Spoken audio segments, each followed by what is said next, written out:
Kui meil on korter, siis meie väliruum piirdub heal juhul suure rõdu või terrassiga. Aga kui meil on eramaja, siis on meil seal ümber reeglina kas rohkem või vähem ka maad. Aias on ju alati tore omada kõikvõimalikke väikseid rajatisi. No millised on need aiarajatised, mida te kindlustate või mida on üldse mõtet kindlustada? Enamus kindlustusseltse, sealhulgas ka RSA kindlasti ei vaja nagu konkreetset loetelu, et inimene peab üles loetlema, millised rajatised tal on ja millised rajatised ta soovib kindlustada. Et kõik rajatised on, kui sõlmida kodukindlustus, automaatselt kaetud ja kindlustamise hetkel me ei küsi, millised rajatised seal on.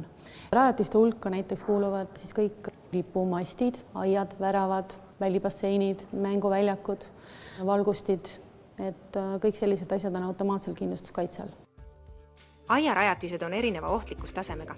Millised load või dokumendid mul peaksid olema, kui mul on rajatud näiteks välikamiin ja sellest tekib seal mingi tulekahju?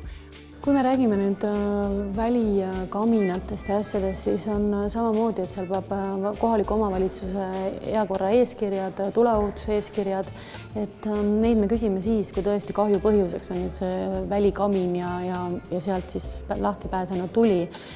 Ja kui need eeskirjad on täidetud, siis ei ole ka probleemi kindlustushüvitise kättesaamisel.